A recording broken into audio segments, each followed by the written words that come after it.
Guru Sahib JIO. ਭਗਤ ਭਗਤ ਜਗ ਵਜਿਆ, ਚੌਂ ਚੱਕਾਂ ਦੇ ਵਿੱਚ ਚਮਰੇਟਾ।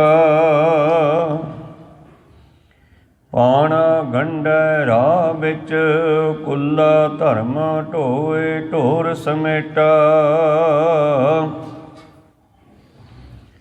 ਭਗਤ ਭਗਤ ਜਗ ਵਜਿਆ, ਚੌਂ ਚੱਕਾਂ ਦੇ ਵਿੱਚ ਚਮਰੇਟਾ। ਪਾਣਾ ਗੰਢੈ ਰਾਹ ਵਿੱਚ, ਕੁੱਲਾ ਧਰਮ ਹੋਏ ਢੋਰ ਸਮੇਟਾ। ਜਿਉ ਕਰ ਮੈਲੇ ਚੀਥੜੇ, ਹੀਰਾ ਲਾਲ ਅਮੋਲ ਪਲੇਟਾ। ਚੌਂ ਵਰਨਾ ਉਪਦੇਸ਼ ਦਾ, ਗਿਆਨ ਧਿਆਨ ਕਰ ਭਗਤ ਸਹੇਟਾ। ਨਾਵਨ ਆਇਆ ਸੰਗ ਮਿਲ, ਬਨਾਰਸ ਕਰ ਗੰਗਾ ਬੇਟਾ। ਕੱਢ ਕਸੀਰਾ ਸੌਂਪਿਆ, ਰਵਿਦਾਸੈ ਗੰਗਾ ਦੀ ਭੇਟਾ। ਲੱਗਾ ਪੁਰਬ ਅਭੀਚ ਦਾ, ਡਿੱਠਾ ਚਲਤੇ ਅਚਰਜੀ ਅਮੇਟਾ। ਲਿਆ ਕਸੀਰਾ ਹੱਥ ਕੱਢ, ਸੂਤ ਇੱਕ ਜਿਉ ਤਾਣਾ ਪੇਟਾ। ਭਗਤ ਜਣਾ ਹਰ ਮਾਂ ਪਿਓ ਬੇਟਾ। ਭਗਤ ਜਣਾ ਹਰ ਮਾਂ ਪਿਓ ਬੇਟਾ। ਵਾਹਿਗੁਰੂ ਜੀ ਕਾ ਖਾਲਸਾ, ਵਾਹਿਗੁਰੂ ਜੀ ਕੀ ਫਤਿਹ। ਆਓ ਗੁਰੂ ਪਿਆਰੇ, ਗੁਰੂ ਸਵਾਰੇ, ਸਤਸੰਗੀ ਜਨੋ, ਪਾਤਸ਼ਾਹ ਜੀ ਕੀ ਅਪਾਰ ਕਿਰਪਾ ਬਖਸ਼ਿਸ਼ ਦਾ ਸਦਕਾ ਪਰਸੋਂ ਰੋਜ਼ ਤੋਂ ਲੈ ਕਰਕੇ ਹੀ ਅਕਾਲ ਪੁਰਖ ਦੇ ਅਨੰਨ ਪਿਆਰੇ ਭਗਤ ਰਵਿਦਾਸ ਜੀ ਦੇ ਪ੍ਰਕਾਸ਼ ਦਿਹਾੜੇ ਨੂੰ ਮਨਾਉਂਦਿਆਂ ਹੋਇਆਂ ਗੁਰਦੁਆਰਾ ਸਾਹਿਬ ਕਿਲ੍ਹਾ ਮੁਬਾਰਕ ਬਠਿੰਡਾ ਵਿਖੇ ਦਰਬਾਰ ਸਾਹਿਬ ਵਿਖੇ ਇਲਾਹੀ ਬਾਣੀ, ਰੱਬੀ ਬਾਣੀ ਦੇ ਅਖੰਡ ਜਾਪ ਚੱਲ ਰਹੇ ਸੀ।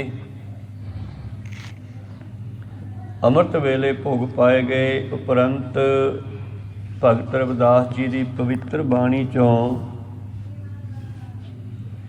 ਰਾਗੀ ਜਥੇ ਨੇ ਰਸ ਭਿੰਨੇ ਸ਼ਬਦਾਂ ਦਾ ਆਸਾ ਜੀ ਕੀ ਵਾਰਕਾ ਸ਼ਬਦ ਕੀਰਤਨ ਕੀਤਾ। ਆਪ ਜੀ ਨੇ ਭਾਈ ਸਾਹਿਬ ਭਾਈ ਗੁਰਦਾਸ ਜੀ ਦਾ ਪਵਿੱਤਰ ਸ਼ਬਦ ਸਰਵਣ ਕੀਤਾ, ਜਿਸ ਦੇ ਵਿੱਚ ਉਹਨਾਂ ਨੇ ਬਖਸ਼ਿਸ਼ ਕੀਤਾ ਹੈ ਕਿ ਪਰਮੇਸ਼ਰ ਅਤੇ ਭਗਤ ਜਿਹੜੇ ਹੁੰਦੇ ਹਨ, ਮਾਨੋ ਪਿਓ ਪੁੱਤਰ ਦੀ ਨਿਆਈ ਹੁੰਦੇ ਨੇ। ਭਗਤ ਜਣਾ ਹਰ ਮਾਂ ਪਿਓ ਬੇਟਾ। ਭਗਤ ਜਨਾਂ ਦਾ ਤੇ ਪਰਮੇਸ਼ਰ ਦਾ ਪਿਆਰ ਮਾਂ ਪੁੱਤ ਵਰਗਾ, ਪਿਓ ਪੁੱਤ ਵਰਗਾ ਹੁੰਦਾ। ਗੁਰੂ ਪਿਆਰਿਓ, ਕੋਈ ਸਮਾਂ ਸੀ ਜਿਸ ਵੇਲੇ ਦੇਸ਼ ਭਾਰਤ ਦੇ ਵਿੱਚ ਬ੍ਰਾਹਮਣੀ ਮੱਤ ਦਾ ਬੋਲਬਾਲਾ ਸੀ। ਜੋ ਆਰੀਅਨ ਲੋਕ ਦੂਜੇ ਲੋਕਾਂ ਤੋਂ ਆ ਕੇ ਭਾਰਤ ਵਿੱਚ ਵਸੇ, ਇਸ ਦਾ ਪਹਿਲਾ ਨਾਮ ਭਰਤਖੰਡ ਵੀ ਹੋਇਆ। ਭਰਤਖੰਡ ਫਿਰ ਭਾਰਤ ਪੈ ਗਿਆ।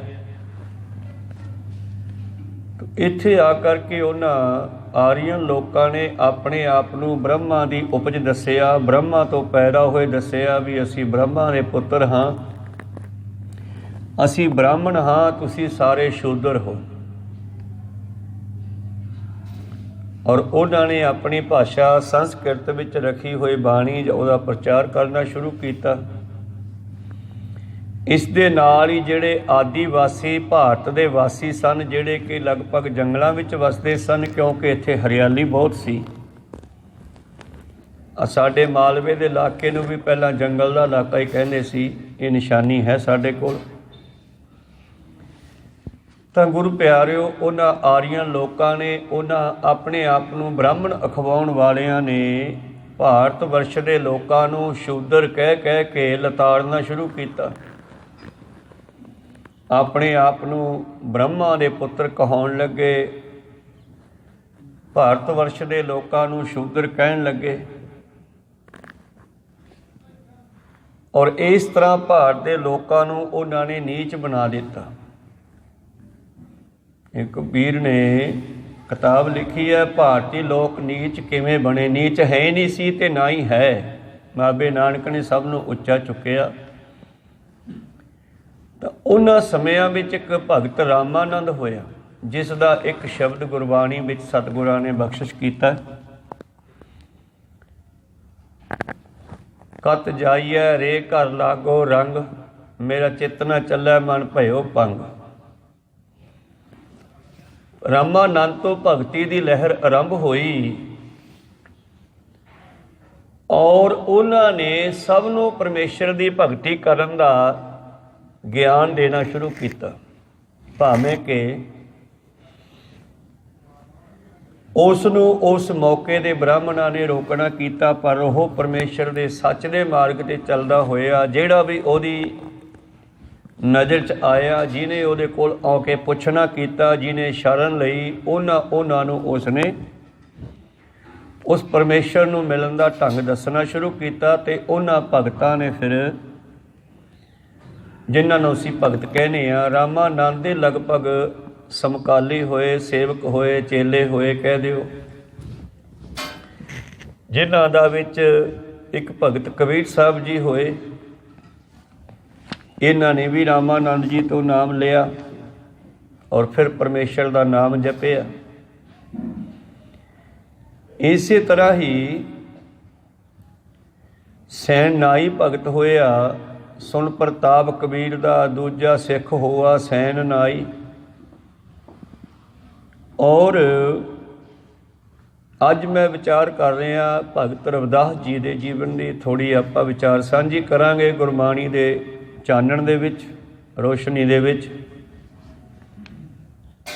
ਭਗਤ ਰਵਿਦਾਸ ਜੀ ਵੀ ਭਗਤ ਰਾਮਾਨੰਦ ਜੀ ਦੇ ਹੀ ਸੇਵਕ ਹਨ, ਚੇਲੇ ਹਨ। ਉਹਨਾਂ ਨੂੰ ਉਹਨਾਂ ਦੇ ਕੋਲੋਂ ਹੀ ਲਾਗ ਲੱਗੀ, ਜਾਗ ਲੱਗੀ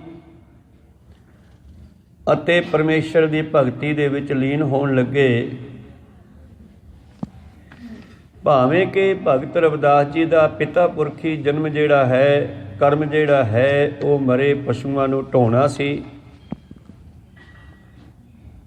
ਚਮੜੇ ਦਾ ਕੰਮ ਕਰਨਾ, ਉਹਨਾਂ ਦਾ ਚਮੜਾ ਲਾਉਣਾ, ਉਸ ਨੂੰ ਸੁਕਾ ਕੇ ਸਵਾਰ ਕੇ ਜੁੱਤੀਆਂ ਬਣਾਉਣੀਆਂ ਅੱਗੇ, ਇਹ ਕੰਮ ਉਹ ਕਰਦੇ ਸਨ। ਤਾਂ ਉਹਨਾਂ ਦਾ ਜਨਮ ਇਸ ਮਾਤ ਲੋਕ ਦੇ ਵਿੱਚ, ਗੁਰੂ ਪਿਆਰਿਓ, ਪਿਤਾ ਸੰਤੋਖ ਸਿੰਘ ਦਾਸ, ਪਿਤਾ ਸੰਤੋਖ ਦਾਸ ਦੇ ਘਰ ਮਾਤਾ ਕਲਸੀ ਦੇਵੀ ਹੋਏ ਆ। ਉਹਨਾਂ ਦੇ ਘਰ 1433 ਮਾਘ ਸੁਦੀ 15 ਤੇ ਸੰਨ 1377 ਇਹਨਾਂ ਸਮਿਆਂ ਦੇ ਵਿੱਚ ਉਹਨਾਂ ਦਾ ਮਾਤ ਲੋਕ ਦੇ ਵਿੱਚ ਜਨਮ ਹੋਇਆ। ਭਾਵੇਂ ਬਚਪਨ ਤੋਂ ਆਪਣੇ ਪਿਤਾ ਪੁਰਖੀ ਕੰਮ ਨੂੰ ਵੀ ਕਰਦੇ ਸੀ। ਭਾਈ ਗੁਰਦਾਸ ਜੀ ਨੇ ਉਹਨਾਂ ਦੇ ਜੀਵਨ ਦਾ ਇੱਕ ਪਦਾ ਸਰਵਣ ਕਰਾਇਆ, ਆਪਾਂ ਨੇ ਕੀਤਾ।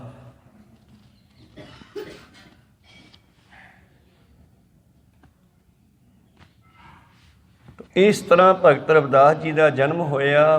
ਪਿਤਾ ਪੁਰਖੀ ਕੰਮ ਜੋੜਿਆਂ ਦਾ ਕਰਦੇ, ਜੋੜੇ ਗੰਢਣ ਦਾ ਕੰਮ ਕਰਦੇ। ਤਾਂ ਹੌਲੀ ਹੌਲੀ ਭਗਤ ਰਾਮਾਨੰਦ ਦੀ ਸੰਗਤ ਹੋਈ, ਭਗਤੀ ਵਿੱਚ ਪੈ ਗਏ। ਫਿਰ ਕੀ ਹੋਇਆ? ਫਿਰ ਇਹਨਾਂ ਨੇ ਬਹੁਤ ਤਕੜੀ ਭਗਤੀ ਕੀਤੀ। ਭਗਤ ਭਗਤ ਜਗ ਭਜਿਆ, ਚੌ ਚੱਕਾਂ ਦੇ ਵਿੱਚ ਅਮਰੇਟਾ। ਔਰ ਇੱਥੋਂ ਤੱਕ ਕਿ ਭਗਤ ਰਵਿਦਾਸ ਜੀ ਦੇ ਵੱਡੇ ਵੱਡੇ ਸਿੱਖ ਹੋਣ ਲੱਗੇ, ਭਾਵ ਸੇਵਕ ਬਣਨ ਲੱਗੇ। ਜਿਵੇਂ ਮਹਾਰਾਣਾ ਪ੍ਰਤਾਪ ਦੀ ਘਰਵਾਲੀ ਮੀਰਾਬਾਈ ਵੀ ਇਹਨਾਂ ਦੀ ਸੇਵਕਾ ਸੀ। ਉਹਨੇ ਵੀ ਬਹੁਤ ਭਗਤੀ ਕੀਤੀ।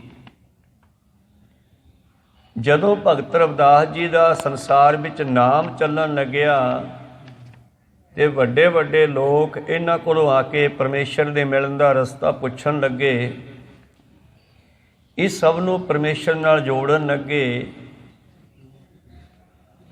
ਮੀਰਾ ਬਾਈ ਜੋ ਪਹਿਲਾਂ ਕ੍ਰਿਸ਼ਨ ਜੀ ਦੀ ਭਗਤਨੀ ਸੀ, ਇਹਨਾਂ ਨੇ ਵੀ ਸਰਗੁਣ ਦੀ ਭਗਤੀ ਤੋਂ ਉੱਚੀ ਉੱਠ ਕੇ ਨਿਰਗੁਣ ਦੀ ਭਗਤੀ ਵੱਲ ਚੱਲਣਾ ਕੀਤਾ ਤੇ ਪਰਮੇਸ਼ਰ ਵਿੱਚ ਲੀਨ ਹੋਏ। ਹੁਣ ਜਿਸ ਵੇਲੇ ਭਗਤ ਰਵਿਦਾਸ ਜੀ ਨੇ ਗੁਰੂ ਪਿਆਰੋ ਭਗਤੀ ਕਰਨੀ ਸ਼ੁਰੂ ਕੀਤੀ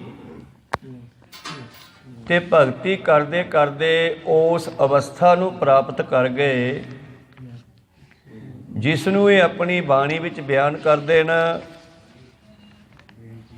ਪਰਮੇਸ਼ਰ ਨਾਲ ਇੱਕਮਿਕ ਹੋ ਜਾਣਾ। ਤੋਹੀ ਮੋਹੀ ਮੋਹੀ ਤੋਹੀ ਅੰਤਰ ਕੈਸਾ, ਤੇਰੇ 'ਚ ਤੇ ਮੇਰੇ 'ਚ, ਮੇਰੇ 'ਚ ਤੇ ਤੇਰੇ 'ਚ ਹੁਣ ਕੋਈ ਫਰਕ ਨਹੀਂ ਰਿਹਾ। ਕਬੀਰ ਸਾਹਿਬ ਜੀ ਕਹਿੰਦੇ ਤੂੰ ਕਰਤੇ ਤੂੰ ਪਿਆ। ਤਾਂ ਇਹਨਾਂ ਭਗਤਾਂ ਨੇ ਇਤਨੀ ਪਰਮੇਸ਼ਰ ਦੀ ਨੇੜਤਾ ਪ੍ਰਾਪਤ ਕਰ ਲਈ ਕਿ ਪਰਮੇਸ਼ਰ ਦੇ ਰੂਪ ਹੀ ਹੋ ਗਏ। ਹਰ ਕਾ ਸੇਵਕ ਸੋ ਹਰ ਜੇਹਾ, ਭੇਦ ਨਾ ਜਾਣੋ ਮਾਨਸ ਦੇਹਾ। ਤੋਹੀ ਮੋਹੀ ਮੋਹੀ ਤੋਹੀ ਅੰਤਰ ਕੈਸਾ, ਹੁਣ ਤੱਕ ਕੋਈ ਫਰਕ ਨਹੀਂ ਰਿਹਾ। ਥੋੜ੍ਹਾ ਜਿਹਾ ਫਰਕ ਹੈ ਬਈ ਤੇਰਾ ਕੋਈ ਸਰੀਰ ਨਹੀਂ ਤੇ ਮੈਂ ਹਲੇ ਸਰੀਰ ਵਿੱਚ ਹਾਂ। ਕਨਕ ਕਟਕ ਜਲ ਤਰੰਗ ਜੈਸਾ, ਕਨਕ ਕਹਿੰਦੇ ਆ ਸੋਨੇ ਨੂੰ, ਜਿਵੇਂ ਸੋਨਾ ਤੇ ਸੋਨੇ ਦੇ ਗਹਿਣੇ। ਮੈਂ ਸਰੀਰ ਵਿੱਚ ਹਾਂ, ਤੇਰਾ ਕੋਈ ਸਰੀਰ ਨਹੀਂ, ਬਸ ਇੰਨਾ ਕੀ ਫਰਕ ਹੈ। ਉਸ ਤੋਂ ਬਾਅਦ ਫਿਰ ਇੱਕਮਿਕ ਹੀ ਆ। ਜਿਵੇਂ ਸਮੁੰਦਰ ਹੈ ਤੇ ਸਮੁੰਦਰ ਦੇ ਵਿੱਚੋਂ ਇੱਕ ਲਹਿਰ ਪੈਦਾ ਹੁੰਦੀ ਹੈ, ਬੁਲਬੁਲੇ ਪੈਦਾ ਹੁੰਦੇ ਆ, ਜਲ ਤਰੰਗ, ਪਾਣੀ ਦੀਆਂ ਲਹਿਰਾਂ। ਤੂੰ ਸਮੁੰਦਰ ਹੈ ਤਾਂ ਮੈਂ ਤੇਰੀ ਇੱਕ ਲਹਿਰ ਹਾਂ, ਖਤਮ ਹੋ ਕੇ ਤੇਰੇ ਵਿੱਚ ਹੀ ਮਿਲਣਾ। ਲਹਿਰਾਂ ਜਦ ਨਿਕਲਦੀਆਂ ਦਰਿਆ 'ਚੋਂ ਕਿਨਾਰੇ ਵੱਲ ਆਉਂਦੀਆਂ, ਲਹਿਰਾਂ ਮਤਲਬ ਜਿਵੇਂ ਆਪਾਂ ਛੱਪੜ ਵਿੱਚ ਡਲਾ ਮਾਰੀਏ ਤੇ ਕਵੱਟ ਜੀ ਪਾਣੀ ਦੀ ਬਣ ਕੇ ਇੱਧਰ ਨੂੰ ਆਉਂਦੀ ਹੈ, ਫਿਰ ਵਾਪਸ ਜਾਂਦੀ ਹੈ, ਖਤਮ ਹੋ ਜਾਂਦੀ ਹੈ। ਇਸੇ ਤਰ੍ਹਾਂ ਹੀ ਭਗਤ ਰਵਿਦਾਸ ਜੀ ਕਹਿੰਦੇ ਮੈਂ ਤੇਰੀ ਇੱਕ ਲਹਿਰ ਹਾਂ, ਤੂੰ ਸਮੁੰਦਰ ਹੈ। ਤੂੰ ਮਹਾਨ ਹੈ, ਬਖਸ਼ਣਹਾਰਾ ਹੈ, ਇਹ ਵੀ ਤੂੰ ਭਗਤਾਂ ਕਰਕੇ ਹੋਇਆ। ਜੋ ਪੈ ਹਮ ਨਾ ਪਾਪ ਕਰੰਤਾ ਅਹੇ ਅਨੰਤਾ, ਪਤਿਤ ਪਾਵਨ ਨਾਮ ਕੈਸੇ ਹੁੰਤਾ। ਜਿਸ ਤਰ੍ਹਾਂ ਕੋਈ ਮਨੁੱਖ ਕਦੋਂ ਪਿਓ ਬਣਦਾ, ਜਦੋਂ ਬੱਚਾ ਜਨਮ ਲੈਂਦਾ। ਬੱਚੇ ਤੋਂ ਬਗੈਰ ਕੋਈ ਮਨੁੱਖ ਜਾਂ ਇਸਤਰੀ ਮਾਂ ਪਿਓ ਨਹੀਂ ਬਣਦੇ। ਬੱਚੇ ਦੇ ਜਨਮ ਲੈਣ 'ਤੇ ਹੀ ਅਸੀਂ ਮਾਂ ਪਿਓ ਬਣਦੇ ਹਾਂ। ਇਸੇ ਤਰ੍ਹਾਂ ਹੀ ਪਰਮੇਸ਼ਰ ਨੂੰ ਕਹਿੰਦੇ ਜੇ ਤੂੰ ਪਤਿੱਤਾਂ ਨੂੰ ਪਵਿੱਤਰ ਕਰਨ ਵਾਲਾ ਬਣਿਆ ਤੇ ਸਾਡੇ ਕਰਕੇ ਬਣਿਆ। ਅਸੀਂ ਮਾੜੇ ਸੀ, ਤੂੰ ਚੰਗਾ ਹੋ ਗਿਆ, ਸਾਨੂੰ ਚੰਗੇ ਕਰ ਦਿੱਤਾ। ਜੋ ਪੈ ਹਮ ਨਾ ਪਾਪ ਕਰੰਤਾ ਅਹੈ ਅਨੰਤਾ, ਪਤਿਤ ਪਾਵਨ ਨਾਮ ਕੈਸੇ ਹੁੰਤਾ। ਤੁਮ ਜੋ ਨਾਇਕ ਆਛੋ, ਤੂੰ ਵੱਡਾ ਮਾਲਕ ਹੈ ਸਾਡਾ। ਆਛੋ ਚੰਗਾ, ਸਭ ਤੋਂ ਚੰਗਾ। ਤੂੰ ਸਾਡਾ ਨਾਇਕ ਹੈ, ਮਾਲਕ ਹੈ, ਅੰਤਰਜਾਮੀ। ਤੈਨੂੰ ਅੰਤਰਜਾਮੀ ਵੀ ਕਹਿੰਦੇ ਆ, ਪਰ ਤੈਨੂੰ ਪ੍ਰਗਟ ਕਰਨ ਵਾਲੇ ਭਗਤ ਆ, ਇੰਨਾ ਕੁ ਸਾਨੂੰ ਮਾਣ ਆ। ਪ੍ਰਭ ਤੇ ਜਨ ਜਾਂ ਨੀਜੇ, ਤੇਰੇ ਕਰਕੇ ਸਾਡੀ ਪੁੱਛਗਿੱਛ ਹੈ ਤੇ ਸਾਡੇ ਕਰਕੇ ਤੇਰੀ ਲੋਕਾਂ ਨੂੰ ਜਾਣਕਾਰੀ ਹੋਈ। ਕਹੋ ਸਤਿਨਾਮ। ਨਹੀਂ ਸਾਨੂੰ ਕੌਣ ਜਾਣਦਾ ਸੀਗਾ? ਭਗਤਾਂ ਕਰਕੇ ਹੀ ਪਰਮੇਸ਼ਰ ਦਾ ਜਨਮ ਹੀ ਭਗਤਾਂ ਨੇ ਕੀਤਾ ਅਸਲ ਵਿੱਚ। ਕਹੋ ਸਤਿਨਾਮ ਸੀ। ਪ੍ਰਭ ਤੇ ਜਨ ਜਾਂ ਨੀਜੇ, ਜਨ ਤੇ ਸੁਆਮੀ। ਪ੍ਰਭੂ ਤੋਂ ਭਗਤ ਪੈਦਾ ਹੋਏ ਤੇ ਭਗਤਾਂ ਨੇ ਪ੍ਰਭੂ ਨੂੰ ਪ੍ਰਗਟ ਕੀਤਾ। ਜਿਵੇਂ ਹਰਨਾਕਸ਼ ਦੇ ਸਮੇਂ ਪ੍ਰਹਿਲਾਦ ਹੋਇਆ ਤੇ ਹਰਨਾਕਸ਼ ਨੇ ਤਾਂ ਪਰਮੇਸ਼ਰ ਦਾ ਨਾਮ ਹੀ ਮਿਟਾਉਣ ਦੀ ਕੋਸ਼ਿਸ਼ ਕਰ ਲਈ, ਪਰ ਉਸੇ ਦੇ ਪੁੱਤਰ ਪ੍ਰਹਿਲਾਦ ਨੇ ਐਸੀ ਭਗਤੀ ਕੀਤੀ ਤੇ ਪਰਮੇਸ਼ਰ ਨੂੰ ਪ੍ਰਗਟ ਕਰ ਦਿੱਤਾ। ਲੋਕਾਂ ਨੂੰ ਦੱਸਤਾ ਵੀ ਹਾਂ ਹੈਗਾ ਰੱਬ। ਇਸੇ ਗੱਲ ਨਹੀਂ ਹੈ ਪਰਮੇਸ਼ਰ ਕਿਧਰੇ ਗਿਆ ਨਹੀਂ, ਠੀਕ ਆ, ਉਹ ਦਿਸਦਾ ਨਹੀਂ, ਪਰ ਸਮੇਂ ਸਮੇਂ 'ਤੇ ਆ ਜਾਂਦਾ ਜਦੋਂ ਲੋੜ ਪੈਂਦੀ ਹੈ। ਸਰੀਰ ਅਰਾਧਾ, ਮੈਂ ਸਰੀਰ ਕਰਕੇ ਤੈਨੂੰ ਸਿਮਰਦਾ ਹਾਂ। ਮੋਕੋ ਵਿਚਾਰ ਦੇਹੂ, ਰਵਿਦਾਸ ਸਮ ਦਲ ਸਮਝਾਵੇ ਕੋ। ਇਸ ਰਵਿਦਾਸ ਭਗਤ ਨੂੰ ਕੋਈ ਸਮਝਾ ਦਿਓ। ਕਿਰਪਾ ਕਰ ਦਿਓ, ਮੈਂ ਤੈਨੂੰ ਇਹੀ ਗੱਲ ਪੁੱਛਦਾ ਹਾਂ। तो भगत रविदास जी ने बहुत सारी बाणी उचारण की जो सतगुरु श्री गुरु अर्जन देव महाराज जी ने इन्हां भगतां दी बाणी नूं इकत्तर करके गुरबाणी विच दर्ज कीता, थां दिता, मन नूं अपनी गोद विच बिठाया। और उस वेले दे ब्राह्मणां ने गुरु प्यारिओ कोशिश की इन्हां भगतां नूं रोकण दी भगती तो। ईरखा बस बई बस असी ही ब्रह्मा पुत्र रहीए, बाकी सब शूद्र नीच आदि आदि रहन बस। पर परमेश्वर नूं जो भाउंदा हुंदा उही है। नर चाहत कछ और की और पई चितबत रहो ठगौर, नानक फांसी गल भरी।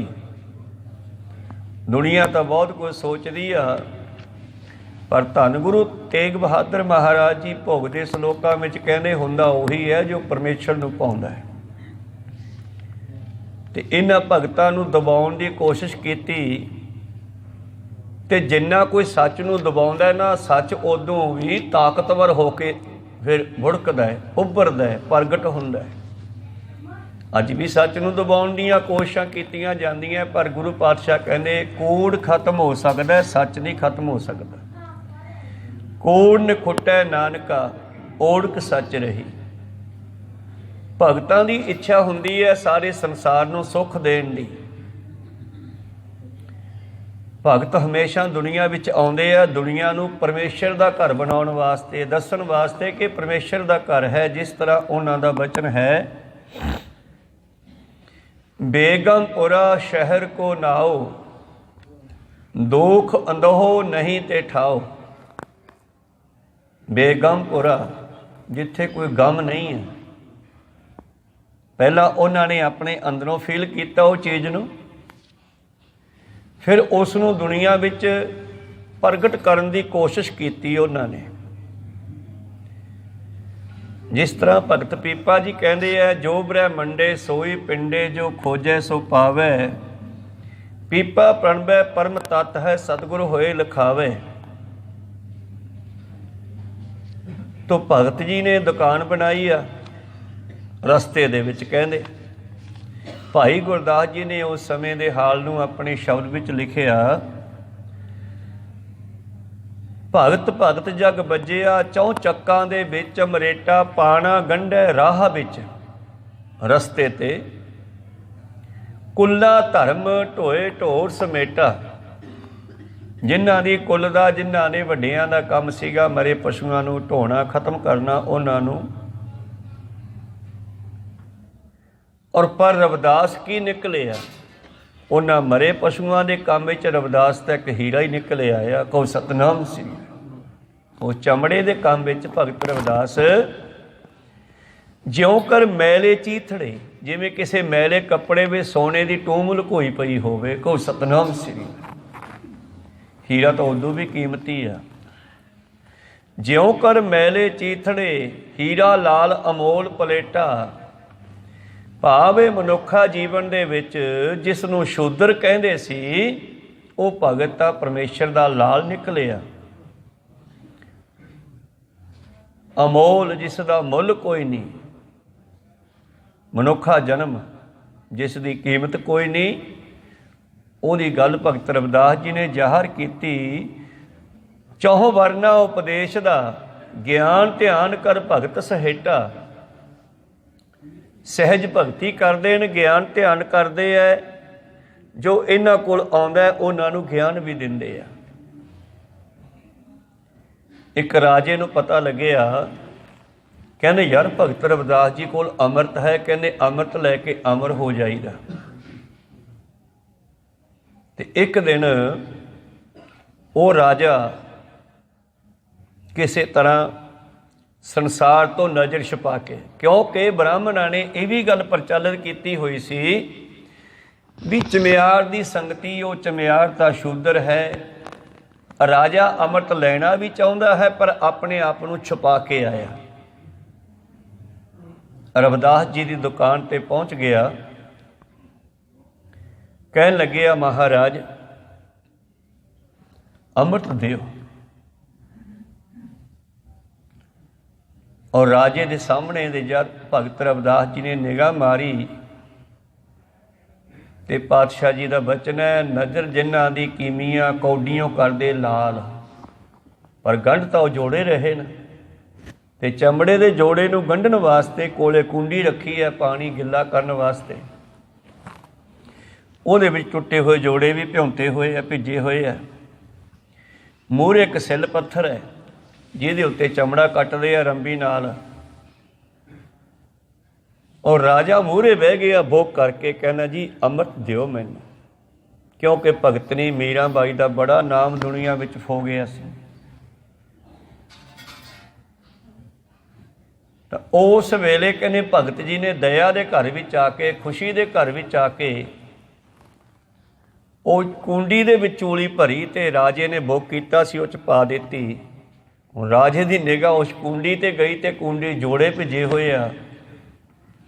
ਨਫ਼ਰਤ ਪੈਦਾ ਹੋ ਗਈ, ਈਰਖਾ ਜੀ, ਵੀ ਯਾਰ ਆਹ ਕੀ ਮੈਨੂੰ ਜੋੜੇ ਵਾਲਾ ਪਾਣੀ ਪਿਆ। ਤਾ ਅਸਲ ਕੰਮ ਤਾਂ ਮਹਾਂਪੁਰਸ਼ਾਂ ਦੀ, ਰੱਬ ਦੇ ਪਿਆਰਿਆਂ ਦੀ ਜਾਂ ਸਤਿਗੁਰਾਂ ਦੀ ਕਿਰਪਾ ਦ੍ਰਿਸ਼ਟੀ ਨੇ ਕੀਤਾ। ਨਾਨਕ ਨਦਰੀ ਨਦਰ ਨਿਹਾਲ। ਜਲ ਉਹੀ ਹੈ ਸਤਲੁਜ ਦਾ।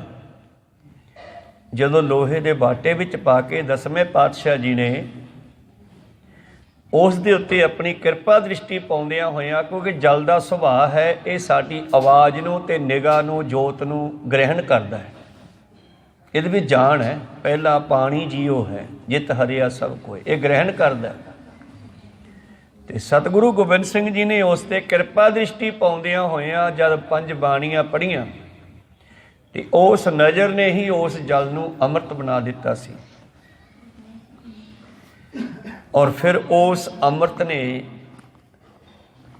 ਜਿਨ੍ਹਾਂ ਜਿਨ੍ਹਾਂ ਦੇ ਅੰਦਰ ਜਾਣਾ ਕੀਤਾ ਉਹਨਾਂ 'ਚ ਕਿੰਨੀ ਪਾਵਰ ਭਰ ਦਿੱਤੀ। 1.25 ਲੱਖ ਸੇ ਏਕ ਲੜਾਊਂ ਤਵੇ ਗੋਬਿੰਦ ਸਿੰਘ ਨਾਮ ਕਹਾਊਂ। ਬਿਉਂਤਬੰਦੀ ਤਾਂ ਪਾਤਸ਼ਾਹ ਜੀ ਦੀ ਧੁਰੋਂ ਹੀ ਆਈ ਹੈ, ਪਰ ਭਾਈ ਜੈਤਾ ਸਿੰਘ ਜੀਵਨ ਸਿੰਘ ਨੂੰ ਦੱਸਦੇ ਨੇ ਗੱਲ। ਜਦ ਪੁੱਛਦੇ ਹੈ ਜੈਤਾ ਜੀ ਉੱਥੇ ਕਿੰਨੇ ਕੁ ਸਿੱਖ ਸੀ ਦਿੱਲੀ ਜਦ ਵੇਲੇ ਪਿਤਾ ਜੀ ਦੀ ਸ਼ਹੀਦੀ ਹੋਈ? ਕਹਿੰਦੇ ਜੀ ਸਿੱਖ ਤਾਂ ਬਹੁਤ ਸੀ ਪਰ ਪਛਾਣ ਕੋਈ ਨਹੀਂ ਸੀ। ਕਹਿੰਦੇ ਕੋਈ ਗੱਲ ਨਹੀਂ, ਫਿਰ ਮੈਂ ਹੁਣ ਇਹੋ ਜਿਹੀ ਪਛਾਣ ਦੇਊਂਗਾ ਸਿੱਖ ਨੂੰ ਕਿ ਲੱਖਾਂ 'ਚ ਖੜਾ ਹੋਇਆ ਇਕੱਲਾ ਵੀ ਸਿਆਣਿਆ ਜਾਊਗਾ। ਤਾਂ ਉਹ ਬਖਸ਼ਾਂ ਫਿਰ ਅੰਮ੍ਰਿਤ ਛਕਾਉਣ ਵੇਲੇ ਦਿੱਤੀਆਂ ਪਾਤਸ਼ਾਹ ਨੇ। ਖੈਰ ਭਗਤ ਰਵਿਦਾਸ ਜੀ ਵੀ ਭਗਤੀ ਕਰਦੇ ਆ, ਉਹਨਾਂ ਦੀ ਕਿਰਪਾ ਦ੍ਰਿਸ਼ਟੀ ਉਸ ਚੂੜੀ 'ਤੇ ਪਈ ਆ। ਉਹ ਚੂਲੀ ਜਲਦੀ ਜਾਂ ਰਾਜੇ ਦੇ ਹੱਥ ਵਿੱਚ ਪਾ ਦਿੱਤੀ ਅਤੇ ਰਾਜੇ ਨੇ ਨਫ਼ਰਤ ਜੀ ਕਰਕੇ ਉਸ ਨੂੰ ਮੂੰਹ ਤਾਂ ਉਹ ਸੰਗਦੇ ਮੂੰਹ ਨੂੰ ਬੁੱਕ ਤਾਂ ਲਾ ਲਿਆ, ਪਰ ਪਾਣੀ ਅੰਦਰ ਨਹੀਂ ਜਾਣ ਦਿੱਤਾ। ਉਹ ਕੁੰਡੀ ਵਾਲਾ ਬਾਹਾਂ 'ਚ ਹੀ ਡੋਲਤਾ ਅਤੇ ਚੋਲੇ ਦੇ ਨੂੰ ਦਾਗ ਲੱਗ ਗਏ, ਲਾਲ ਰੰਗ ਦੇ ਚਮੜੇ ਦੇ ਦਾਗ। ਜਿਹੜੇ ਪਾਣੀ ਵਿੱਚ ਸੀ ਨਾ, ਉਹ ਚਮੜਾ ਕੱਪੜੇ ਨੂੰ ਚੜ੍ਹਿਆ ਆ, ਉਗੜਿਆ ਆ। ਅਸਲ ਵਿੱਚ ਤਾਂ ਮੈਂ ਇਸ ਨੂੰ ਕਹਾਂ ਕਿ ਲਾਲ ਰੰਗ ਪਰਮੇਸ਼ਰ ਦਾ ਨਾਮ ਦਾ ਰੰਗ ਸੀ, ਉਹ ਜਿਹੜਾ ਕਿ ਕੱਪੜੇ ਵਿੱਚ ਹੀ ਰਹਿ ਗਿਆ। ਰਾਜਾ ਪੀ ਨਹੀਂ ਸਕਿਆ ਉਸ ਨੂੰ, ਕਿਉਂਕਿ ਇਹ ਵੀ ਵੱਡੇ ਭਾਗਾਂ ਤੋਂ ਬਗੈਰ ਮਿਲਦਾ ਨਹੀਂ। ਅਮਰ ਦੀ ਦਾਤ ਭਾਵੇਂ ਗੁਰੂ ਸਾਹਿਬ ਨੇ ਪ੍ਰਗਟ ਕਰ ਦਿੱਤੀ ਆ, ਪਰ ਵਡਭਾਗੀ ਸਤਸੰਗਤ ਪਾਵੈ, ਭਾਗਹੀਨ ਭਰਮ ਚੋਟਾਂ ਖਾਵੈ। ਬਿਨ ਭਾਗਾ ਸਤਸੰਗ ਨਾ ਲੱਭੈ, ਬਿਨ ਸੰਗਤ ਮੈਲ ਭਰੀਜੈ ਜੀ। ਸੁਣ ਨਾਲ ਮੁੰਜਨ ਅੰਮ੍ਰਿਤ ਖੋਜਦੇ, ਸੋ ਅੰਮ੍ਰਿਤ ਗੁਰ ਤੇ ਪਾਇਆ। ਇਹ ਅਮਰ ਦੀ ਗੱਲ ਅੱਜ ਦੀ ਨਹੀਂ ਚੱਲਦੀ, 10ਵੇਂ ਪਾਤਸ਼ਾਹ ਤੋਂ ਪਹਿਲਾਂ ਵੀ ਚੱਲਦੀ ਸੀ। ਭਗਤ ਰਵਿਦਾਸ ਜੀ ਵੇਲੇ ਵੀ ਇਹ ਚੱਲਦੀ ਹੈ ਅਮਰ ਦੀ ਗੱਲ। ਤਾਈਓ ਤਾਂ ਰਾਜਾ ਮੰਗਣ ਵਾਸਤੇ ਆਇਆ, ਪੀ ਨਹੀਂ ਸਕਿਆ, ਡੋਲ ਦਿੱਤਾ। ਰਾਜੇ ਸਿਕੰਦਰ ਨੇ ਵੀ ਲੱਭਣ ਦੀ ਕੋਸ਼ਿਸ਼ ਕੀਤੀ ਅੰਮ੍ਰਿਤ, ਮੈਂ ਅਮਰ ਹੋ ਜਾਵਾਂ। ਆਹ ਦੁਨੀਆ ਅਮਰ ਹੁੰਦੀ ਹੈ ਬਿਲਡਿੰਗਾਂ ਦੇ ਨਾਂ ਰੱਖ ਕੇ, ਨਾਂ ਬਦਲ ਕੇ। ਵੱਡੀਆਂ ਬਿਲਡਿੰਗਾਂ ਦੇ ਨਾਂ ਆਪਦੇ ਨਾਂ 'ਤੇ ਰੱਖਦੇ ਨੇ, ਮੈਂ ਦੁਨੀਆ 'ਚ ਅਮਰ ਹੋ ਜਾਵਾਂਗਾ। ਪਰ ਜਦ ਹੜ੍ਹ ਆਉਂਦਾ ਸਾਰੀਆਂ ਬਿਲਡਿੰਗਾਂ ਢਹਿ ਜਾਂਦੀਆਂ ਅਤੇ ਵਿੱਚ ਹੀ ਉਹ ਖਤਮ ਹੋ ਜਾਂਦੇ ਆ। ਕੋਈ ਸਤਨਾਮ ਸੀ। ਹਾਂ, ਆਹ ਅਮਰ ਹੋ ਗਏ ਹਨ ਭਗਤ, ਇਹ ਕਦੇ ਖਤਮ ਨਹੀਂ ਹੋਣਗੇ। ਸ਼ਬਦ ਵਿੱਚ ਜਿਹੜਾ ਮਿਲ ਗਿਆ ਉਹ ਅਮਰ ਹੋ ਗਿਆ। ਨਾਮ ਰਹਿਓ ਸਾਧੂ ਰਹਿਓ ਗੁਰ ਗੋਬਿੰਦ, ਕਹੋ ਨਾਨਕੇ ਜਗਤ ਮੈਂ ਕਿਨ ਜਪਿਓ ਗੁਰਮੰਤ। ਜਿਨ੍ਹਾਂ ਨੇ ਨਾਮ ਜਪਿਆ, ਨਾਮ ਨਾਲ ਜੁੜਨਾ ਕੀਤਾ, ਉਹ ਅਮਰ ਹੋ ਗਏ। ਉਹਨਾਂ ਨੂੰ ਦੇਖੋ ਅਸੀਂ ਹਰ ਸਾਲ ਯਾਦ ਕਰਦੇ ਹਾਂ, ਅੱਜ ਵੀ ਯਾਦ ਕਰਦੇ ਹਾਂ। ਸਮੇਂ ਸਮੇਂ 'ਤੇ ਜਦ ਉਹਨਾਂ ਦੇ ਕੋਈ ਦਿਹਾੜੇ ਆਉਂਦੇ ਆ ਤਾਂ ਦੁਨੀਆ ਯਾਦ ਕਰਦੀ ਆ। ਸੋ ਅੰਮ੍ਰਿਤ ਜਿਹੜਾ ਹੈ ਜੀਵ ਆਤਮਾ ਨੂੰ ਅਮਰ ਕਰਨ ਵਾਸਤੇ ਹੈ, ਪਰ ਰਾਜਾ ਉਹ ਨਹੀਂ ਪੀ ਸਕਿਆ। ਰਾਜੇ ਸਿਕੰਦਰ ਨੇ ਵੀ ਲੱਭਿਆ ਸੀਗਾ, ਕਹਿੰਦੇ ਉਹ ਮਾਨ ਸਰੋਵਰ ਤੇ ਪਹੁੰਚ ਗਿਆ ਸੀਗਾ, ਤੇ ਜਦੋਂ ਬੁੱਕ ਭਰ ਕੇ ਪੀਣ ਲੱਗਿਆ ਤੇ ਫੜਫੜ ਕਰਦਾ ਕਾਂ ਡਿੱਗਿਆ ਉਹਦੇ ਕੋਲ, ਘਬਰਾ ਗਿਆ, ਖੜ ਗਿਆ ਉੱਥੇ ਪੀਂਦਾ ਪੀਂਦਾ। ਆਵਾਜ਼ ਆਈ, ਕੀ ਕਰਦਾ? ਕਹਿੰਦਾ ਅੰਮ੍ਰਿਤ ਪੀਣਾ। ਕਹਿੰਦਾ ਨਾ ਪੀ, ਆ ਮੇਰੀ ਅਦਗੀ ਹਾਲਤ ਹੋ ਜਾਊਗੀ। ਕਹੋ ਸਤਨਾਮ ਸੀ। ਖੰਭ ਜੇ ਝੜੇ ਪਏ ਉਸਦੇ। ਸਿਕੰਦਰ ਨੇ ਉੱਥੇ ਡੋਲ ਦਿੱਤਾ, ਕਹੋ ਸਤਨਾਮ ਸੀ। ਤੋ ਇਸ ਕਰਕੇ ਪਿੱਛੇ ਜੇ ਕਿਸੇ ਨੇ ਕਵੀ ਨੇ ਗਾ ਦਿੱਤਾ ਵੀ ਪੁੱਤਰਾ ਤੂੰ ਅੰਮ੍ਰਿਤ ਛਕ ਕੇ ਆ ਗਏ ਹੈ, ਪੱਤਾ ਪੱਤਾ ਸਿੱਖਾਂ ਦਾ ਬਹਿਰੀ ਆ, ਤੂੰ ਕਿਹੜੇ ਰਸਤੇ ਚੱਲ ਪਿਆ? ਕਹੋ ਸਤਨਾਮ ਸੀ। ਪਰ ਜਿਹੜੇ ਅੰਮ੍ਰਿਤ ਛਕ ਲੈਂਦੇ ਹੋ ਇਹਨਾਂ ਚੀਜ਼ਾਂ ਤੋਂ ਡਰਦੇ ਨਹੀਂ, ਗੁਰੂ ਕਿਰਪਾ ਕਰਦੇ ਹੈ, ਇਹ ਦੁੱਖਾਂ ਦਾ ਤਾਂ ਖਾਤਮਾ ਕਰਦਾ ਪਰਮੇਸ਼ਰ। ਗੁਰੂ ਸਾਹਿਬ ਨੇ ਕੋਈ ਇਹ ਨਹੀਂ ਅੰਮ੍ਰਿਤ ਛਕਾਉਣ ਵੇਲੇ ਕਿਹਾ ਕਿ ਮੈਂ ਤੈਨੂੰ ਇੰਨੀਆਂ ਸਹੂਲਤਾਂ ਦੇਵਾਂਗਾ, ਤੇਰੇ ਘਰੇ ਏਸੀ ਹੋਣਗੇ। ਹੁੰਦਾ ਸਭ ਕੁਝ ਹੈ, ਪਰ ਮਤਲਬ ਗੁਰੂ ਲਾਲਚ ਨਹੀਂ ਦਿੰਦਾ ਕਦੇ ਵੀ। ਜਿਵੇਂ ਸੰਸਾਰੀ ਝੂਠੇ ਗੁਰੂ ਪਿਆਰੋ ਪਖੰਡੀ ਸਾਧ ਲਾਲਚ ਦਿੰਦੇ ਹੈ, ਗੁਰੂ ਲਾਲਚ ਨਹੀਂ ਦਿੰਦਾ। ਗੁਰੂ ਤਾਂ ਕਹਿੰਦਾ ਪਹਿਲਾਂ ਮਰਨ ਕਬੂਲ ਕਰ, ਮੌਤ ਪ੍ਰਵਾਨ ਮਰੇਗਾ, ਕਿਉਂਕਿ ਇਸ ਨੇ ਮਾਰਨਾ ਹੀ ਆ। ਦੁਨੀਆ ਵੱਲੋਂ ਮਾਰ ਕੇ ਪਰਮੇਸ਼ਰ ਵੱਲ ਜਿਉਂਦੇ ਕਰਨਾ ਹੈ। ਪਹਿਲਾਂ ਮਰਨ ਕਬੂਲ ਕਰ, ਜੀਵਨ ਕੀ ਛੱਡ ਆਸ, ਹੋ ਸਭਨਾ ਕੀ ਰੇਣਕਾ, ਤੋ ਆਓ ਹਮਾਰੇ ਪਾਸ। ਧੂੜੀ ਬਾਂਡਾ ਤੋ ਰਵਿਦਾਸ ਜੀ ਨੇ ਜਦੋਂ ਅਮਰ ਦਿੱਤਾ ਉਸ ਰਾਜੇ ਨੂੰ, ਰਾਜੇ ਨੇ ਇਦਾਂ ਕਰਕੇ ਡੋਲ ਲਿਆ, ਉਹਦੀਆਂ ਬਾਹਾਂ ਦੇ ਵਿੱਚ ਉਹ ਸੁੱਕ ਗਿਆ ਜਾ ਕੇ ਪਾਣੀ, ਦਾਗ ਜੇ ਲੱਗ ਗਏ। ਹੁਣ ਇਹਨਾਂ ਦਾ ਸਮਕਾਲੀ ਹੀ ਭਗਤ ਕਬੀਰ ਹੈ, ਕਿਉਂਕਿ ਸਾਰੇ ਕੁਝ ਭਗਤ ਰਾਮਾਨੰਦ ਜੀ ਦੇ ਸਮੇਂ ਹੋਏ ਨੇ, ਇਹ ਸਾਰੇ ਉਹਨਾਂ ਦੇ ਸੇਵਕ ਹੈ। ਕਬੀਰ ਸਾਹਿਬ ਜੁਲਾਹੇ ਦਾ ਕੰਮ ਕਰਦੇ ਹੈ, ਤੇ ਕਬੀਰ ਸਾਹਿਬ ਜਿਹੜੇ ਸਨ ਉਹਨਾਂ ਦੇ ਘਰੇ ਕੱਪੜੇ ਨੂੰ ਰੰਗਣ ਦਾ, ਕੱਪੜੇ ਦਾ ਰੰਗ ਲਾਉਣ ਦਾ ਔਰ ਖੱਦਰ ਬੁਣਨ ਦਾ ਕੰਮ ਚੱਲਦਾ ਜੁਲਾਹੇ ਦਾ। ਤੇ ਰਾਜੇ ਨੇ ਆਪਣੇ